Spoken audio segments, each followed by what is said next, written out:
Honorable Finance Minister, Srimati Nirmala Sitharaman ji in Parliament today. The Finance Minister is joined by Honorable Ministers of State for Finance, Shri Pankaj Chaudhary ji, Dr. Bharat. Also on the dais are Finance Secretary and Secretary Expenditures, Dr. T.V. Somanathan, Secretary Economic Affairs, Shri Ajit Seth, Secretary Deepam, Shri Tuhin Khan Pandey, Secretary Revenue, Shri Sanjay Malhotra, Secretary Financial Services, Dr. Vivek Joshi, and Chief Economic Advisor, Dr. V. Anantanageshwaran. A warm welcome. Longer than I desire. See, this is an interim budget presented just before the election, obviously. The four large things that I want to draw your attention to is GDP. You get the numbers, you see it and so on, but I want to bring in this dimension, that governance, development and performance. On all these three heads, I'd like to say what actually we have achieved, because that forms the backdrop. So, on governance, this budget speaks from a position where we have delivered on development, we better manage the economy with correct intentions, correct policies, and correct decisions. So it's a governance with care, conviction and confidence. If that stood for the GDP's G, the D stands for people living better, earning better, and having high aspirations for the future. And if I move to the P, the performance, 3 consecutive years of 7% growth. Fastest growing economy in G20, all parts of the country participating in the growth. Price stability and inflation management. Handling the health and economic fallout of COVID. Build out of physical, digital and social infrastructure. DPI as a factor of production almost for formalization and financial inclusion and growth of the economy. Cleaning up the banking system, GST, one nation, one market and one tax, the IBC. So if you were to look at governments, I've listed some of them. So your GDP, as we look at governance, development and performance, I have something to say on each of these. So this budget, vote on account, is getting presented with the GDP that we want to speak to you about, and in that the fiscal management actually is something which I would like you to spend some time even as you go through the budget, but I'll flag it here. Bringing down the fiscal deficit in spite of very challenging times as per the announced consolidation path and with transparency and prudence. So in fact, I was just remarking to my officers this morning, most of you all had already calculated the figures, RE revenue, RE expenditure, this is what it is, because every month you get the reports coming out. So you don't need to wait till the budget statement. Every month you get the accounts, and so budget process has become absolutely transparent and questionable. If there are any, you're there to question, we are here to answer. But we set in the process of keeping everything brought on budget and nothing kept aside from it or underneath it. So with that, the budget deficit, fiscal deficit, 5.8%, which is much lower than the 5.9, which was at the BE. Similarly, for the 24-25 budget, we've given 5.1 as the fiscal deficit, so clearly indicating that we are on track to meet the glide path which was set in 2021-22 and that we are well on track to meet the 4.5% fiscal deficit, on or below 4.5 even by FY26. If this is the background with which I'm talking and the presentation of the budget happened, I want to very clearly put some things under the heading, if you want to call it that, Disha Nirdeshak Baatein. You must have heard the Honorable Prime Minister speak before the Parliament session, well before the sessions commenced. His usual customary remarks. He said the budget will be presented tomorrow and you will have some Disha Nirdeshak Baatein in it. So, what are those Disha Nirdeshak Baatein? There are about 5 of them I highlight. Social justice as effective and necessary governance model. So it's not just a slogan for us, social justice, we'll have to work for Nyay. No. We've shown you that it is a governance model and a successful one at that. So social justice as an effective and governance, necessarily a governance model. Then 4 major caste groups, as we call it, as Prime Minister has emphasized, the poor, the women, the youth, and the Annadata. So Disha Nirdeshak Baatein, you have the second point. Third, focus on infrastructure. This year again, massive increases of capex happened in the last 4 years. This year too, there is 11% increase, resulting in a very recallable number, 11,11,111 crores. So continuing the trend of the last 4 years, where capital expenditure has been the route, one for revival earlier from COVID, and now for sustained growth towards towards the Viksit Bharat goal. Fourth is the using of technology as a huge opportunity. DPI as almost a new factor of production. So it is actually bringing in the value addition to the economy. It is facilitating every sector to bring in the value addition which is so required and improves on our productivity.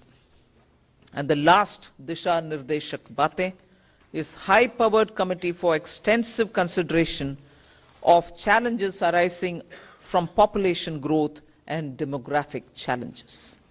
So if these are Disha Nirdeshak Baatein, what were the major announcements? I'll recall very quickly 12 of them. I'm not spending any time except for reading out what those 12 are. 2 crore more homes under the PM Awas Yojana. We already completed nearly the 3 crore. Housing for middle class. Rooftop solar for at least 300 units of power generation every month, which will be muft bijli for the households. There will be some assistance and some kind of a funding which will be extended. So you're generating renewable energy, providing the renewable energy generators the free they would want to use, and over and above that, the surplus that they produce can be used for selling and earning money out of it.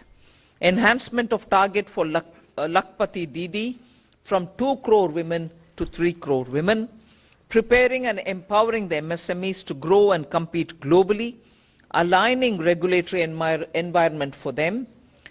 The sixth is making sure that the eastern region, and when I say eastern region, I'm not talking about northeast. Northeast will get the attention that they've been getting all the while. They will still continue to get it, and they will be on the top of our priority. But when I say the eastern region, I'm talking about Bihar, Jharkhand, Chhattisgarh, and Orissa, making sure that they will become the engines of growth for the new Amritkal India that we are trying to use as a bridge towards leading to towards Viksit Bharat 2047. And Eastern India, I've missed out on West Bengal, please add it, Bihar, Jharkhand, Orissa, Chhattisgarh and West Bengal.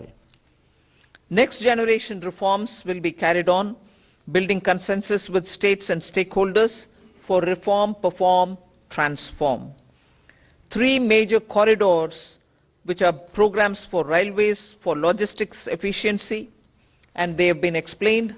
The important point that I want to highlight there is to make sure for Viksit Bharat, you just don't need to build for better passenger convenience, you need to build for better passenger convenience. You need to give them safety. You need to shorten the traveling time for them. So one of the corridor is going to give emphasis for high density routes where passengers traffic is very high. We need to bring efficiencies and better safety in those areas. But for Viksit Bharat, passengers need to move as they wish. But equally, materials, raw materials, building goods, cement, rare earths, minerals, we need them to move efficiently as well.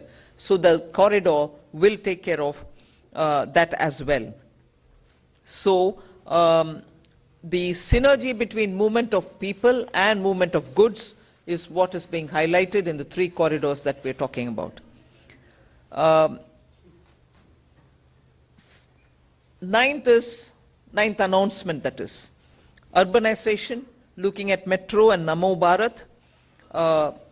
One of the railway related things which I missed out on telling you, 40,000 bogies are going to be improved in the standards with which they can be effective rolling stock and also give the convenience in the passenger experience inside the bogies as well. So 40,000 coaches are going to be brought up to the level of Vande Bharat standards. Metro and Namo Bharat I did mention, so that urban transformation through transit-oriented development can happen. The 10th announcement which I draw your attention to is 1 lakh crore corpus for research and innovation by private sector. So that's coming in at the 10th. 11th is boost to tourism, including spiritual tourism. Interest-free loans will be given to states so that they can build on iconic tourist centers. And the 12th one is supporting reforms in state. They are separate from the development of tourism centers, and therefore I want you all to have the clarity that help to centers are supporting reforms in state is slightly different from boost to tourism. There will be a white paper on economic performance of the last 10 years compared with the previous 10 years. The 12th announcement is so much a statement that I would like to make, which is what I made in the budget speech as well. Government has got the trust and the confidence and the blessings of the people based on its exemplary track record of GDP, as I said, governance, development and performance, effective delivery, and also on Jan Kalyan. So highlighted points have been realized as goals of Viksit Bharat till now, and they are the realizable goals also continuing to be so, because what we want to underline is we govern with good intentions, true dedication and hard work in the coming years, and that's why Amrit Kal is also now called Kartavya Kal. In short, that's the budget. Thank you very much. Yeah. The Finance Minister has just now encapsulated the key highlights of the budget. We'll now open the floor. We can begin with the front row here. Please go ahead, 53. Please hand over the microphone here. Hello, ma'am. This is Priyashmita from Informist Media. Ma'am, I wanted to know about the projections in your tax collections. So tax collections are seen currently growing at about 14.4%. Your April to December data shows. However, the projections in your budget are lower than that. So a back of the envelope calculation shows that you're going to get about 55,000 above your revised estimate if the collections continues. So your estimates are conservative, would you say that? I'll certainly ask Somanathan to comment on that. Estimates are always realistic with us. So let me clarify this. If you look at page 6 of the budget, you can look at it later. I'll just explain it to you. We are projecting that gross tax revenue. Now, this gross tax revenue in this sheet is net of refunds. So, net of refunds, we are projecting that in this financial year, it will grow by 12.5% with reference to last year's actual. So, from 30.54 lakh crores last year to 34.37 lakh crores this year is what is presented in our revised estimates. However, the sharing of taxes with the states is different for different taxes.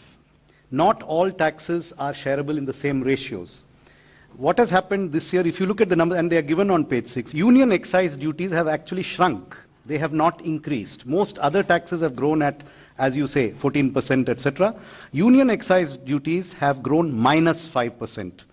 That reduction is almost entirely on the account of the center, because the same way that cesses are not shared, reduction in cesses is entirely borne by the center. So as a result, the state's share has increased by 16.5% in our revised estimates. Between the state share in the revised estimate and the state share last year, there's an increase of 16.5%. So taxes are growing 12.5% net of refunds. State share is growing 16.5% net, and therefore net to center is growing only 10.8% approximately. So there it is not. There is no expected further, padding or anything here. This is our realistic, but slightly conservative estimate. Okay, the next question, please. 65. Please go ahead. Hi, ma'am. Yeah. I'm Kriti from Informist Media. So you mentioned that CAPEX, there has been a push towards CAPEX. However, the CAPEX jump for this year is 11%, right? Which is lowest in last 4 years. So are we moving towards a place of moderation in CAPEX? And secondly, while the budget, this is another unrelated question, while the budget clearly says that you are committed to your 4.5% target, you have also been recommended to bring down your debt to GDP ratio to 40% level, which still stands above 50%. So how are we looking towards moving towards that target? Thank you. First of all,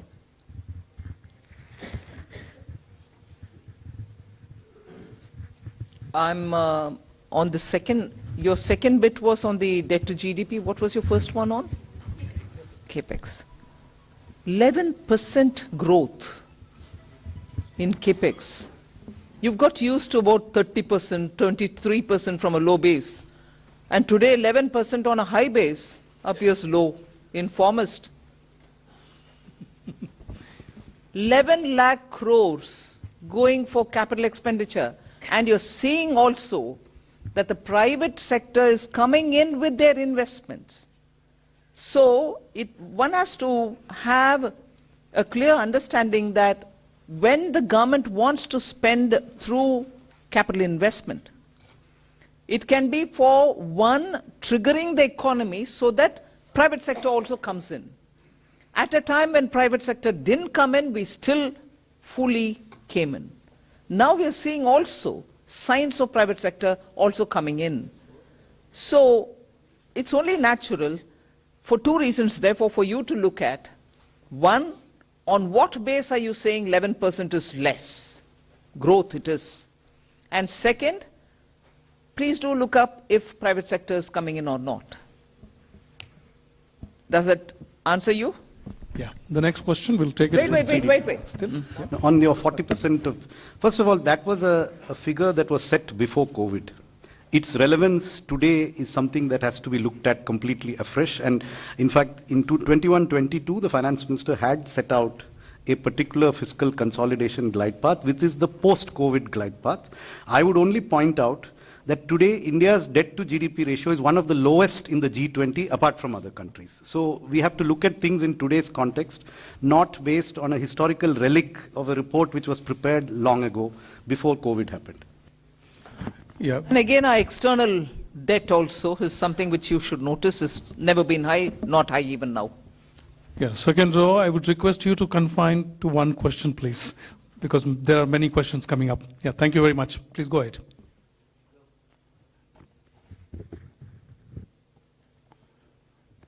Yeah.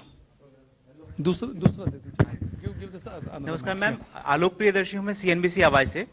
मेरा सवाल ma'am ये है कि एक consumer के नाते, एक tax payer के नाते हमेशा लोगों की ये उम्मीद रहती है, या इस देश में कैसे कह सकते हैं कि चुनाव इतने ज्यादा आते हैं कि लोगों को लगता है कि जब चुनाव आएंगे तो उनकी जो मांगे हैं वो पूरी हो जाएंगी, टैक्स के मोर्चे पर कहें, या फिर जो पॉपुलिस्ट मेजर्स सरकार लेती है. लेकिन क्या इस मिथ को क्या ये सरकार तोड़ना चाहती है कि जब चुनावी साल होगा तो पॉपुलिस्ट बजट नहीं देंगे? जिस तरह से फिस्कल प्रूडेंस की आपने बात करी, आपने फिस्कल प्रूडेंस को लेकर काफी जोर दिया है इस बार बजट में, तो ये इस बात का कॉन्फिडेंस सरकार को ज्यादा है कि वो अगली बार पूरी तरह से आके और जनता के जो उनकी उम्मीदें हैं उनको पूरी करेगी, या फिर सरकार इसी तरीके से जिस तरह से फिस्कल प्रूडेंस का जो रास्ता है उसको अख्तियार करेगी और उसी हिसाब से चलती रहेगी, और चुनाव के मौके पर लोग आम आदमी एक्सपेक्ट ना करें कि कोई पॉपुलिस्ट बजट आ सकता है? आप डिस्कशन जैसे प्रश्न पूछ रहे हैं भाई. मैं पहले से बोलते आई हूं और माननीय प्रधानमंत्री जी भी इस विषय में बोलते थे, कल परसों भी उनका बयान है. वोट ऑन अकाउंट क्या है, कैसे है, आपको मालूम है. So we largely kept vote on account as vote on account, but also showed how the economy will be moving forward and what's our plan for it. Who are we going to aim at when in July, when we come back to present a budget? Who are the sections who will be addressed? What are the kind of investments we'll make? However, very clearly showing that on capital expenditure, we are showing an increasing growth. More money is being put in for that, for innovation, and so on.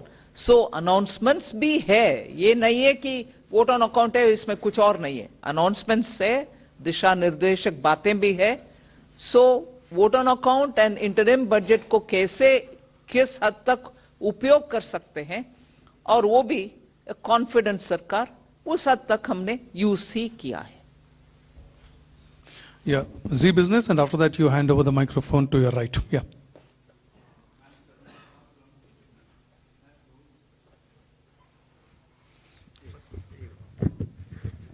Ma'am, आपने दो बड़ी schemes का ऐलान किया, एक urban area के अंदर housing scheme का, दूसरा रूफटॉप सोलर के लिए.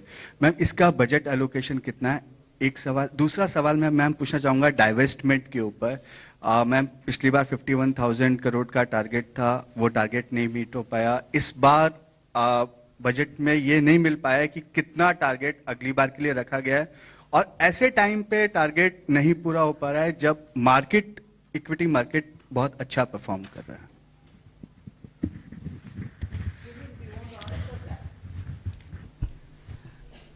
पहली बात तो मैं ये स्पष्ट करना चाहूंगा कि जो डिसइन्वेस्टमेंट है उसमें हम वैल्यू लॉकिंग का प्रिंसिपल लाते हैं. आपको एक मैं छोटा सा उदाहरण देता हूं. हमारे जो 61 लिस्टेड सीपीएससीज हैं और 16 पीएसबीज हैं, एक यानी कि 1 जनवरी 2021 में, यानी कि 3 साल पहले उनका combined market cap 15 lakh crore था, और आज के वक्त में वो 58 लाख करोड़ है.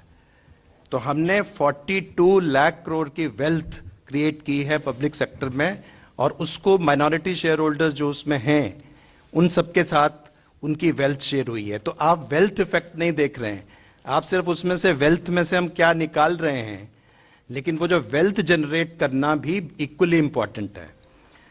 एक साल एलोन में हमने 21 लाख करोड़ का 25 लाख करोड़ का एडिशन किया है. तो आप समझ सकते हैं कि 2014 से जब हमने 4 4.2 लाख करोड़ का डिसइन्वेस्टमेंट किया है और 4 लाख करोड़ का हमने डिविडेंड लिया है सीपीएससी से, 8.5 लाख करोड़, उसके मुकाबले एक ही साल में 25 लाख करोड़ का हम मार्केट कैप ऐड कर रहे हैं।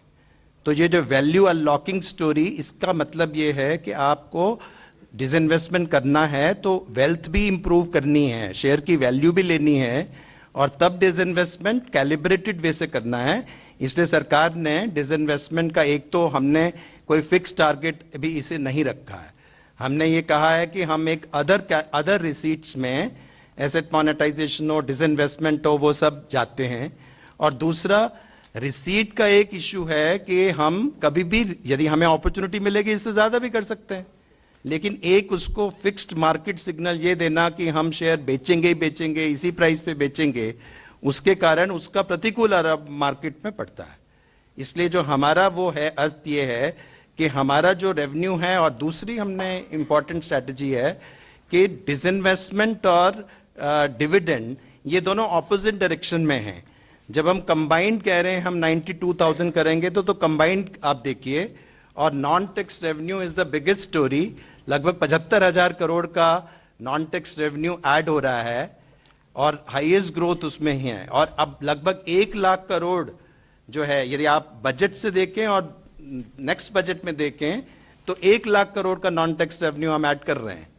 और नॉन टैक्स रेवेन्यू ऐड में डिविडेंड की बहुत बड़ी भूमिका है और डिविडेंड हम एक्सीड कर रहे हैं। तो इसलिए आप कंबाइंड वे से इस सारे यदि इस सेक्टर को देखें तो हमको एक नई दिशा में जाने की जरूरत है, जो हम गए हैं। Regarding the new schemes, rooftop solar के लिए 10,000 करोड़ का प्रोविजन है बजट में। As regards the urban housing scheme, its contours are being worked out, and there is a token, and it will be funded when the exact contours are finalized. Yeah, the next question, please go ahead. 81, please. Okay, I mean, I'll... Hello. Yeah, go ahead. Yeah, sir. Prakash Pedashi from ET now. Ma'am, the benefit of lower tax rate of 15% has been extended for startups and investment by sovereign wealth funds. My question is, I mean, has it also been extended for manufacturing unit?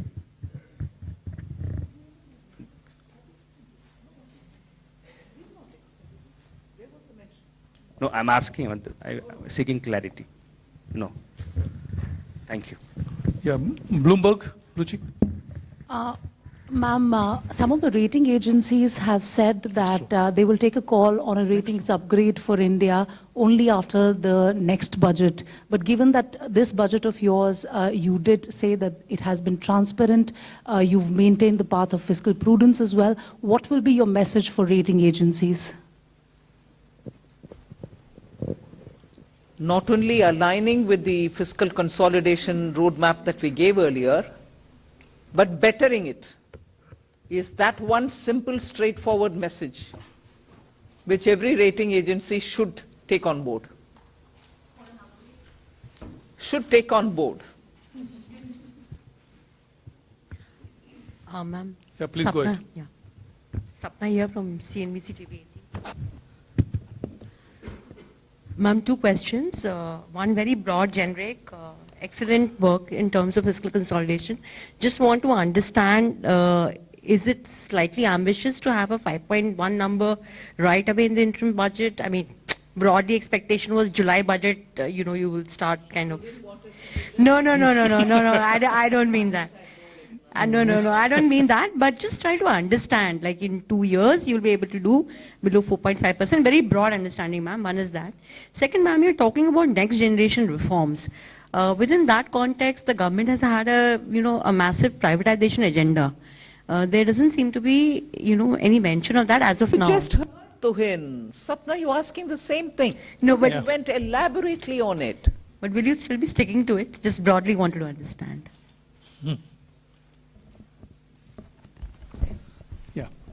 Yeah, please go ahead. Yeah. Timsi Jaipuria from CNBC TV 18. Ma'am, in your budget speech, you've given a very ambitious target of 1 lakh crore worth of a fund for private sector for research and innovation, where you've promised 50-year interest-free loan. If you could give the contours of this scheme, which are the sectors who will benefit in terms of the private sector, which are the specific sectors who can avail this corpus, and what kind of work or research and innovation are we focusing on, sectors, and how this scheme will work? So I'll tell you the quantitative part, and Secretary EA can expand on the sectors. There is the 1 lakh crore is a provision over a period of time as the need emerges. This will be provided as a 50-year interest-free loan to a financial institution which will be identified, which will be within the government ambit of financial institutions, who will then finance or refinance projects at long tenors and at concessional rates of interest. Money has been provided in this budget in the Department of Economic Affairs for multiple purposes, including this one. So there is a provision for this in the Department of Economic Affairs, which covers many other things also. As regards the sectors, I'll leave Secretary.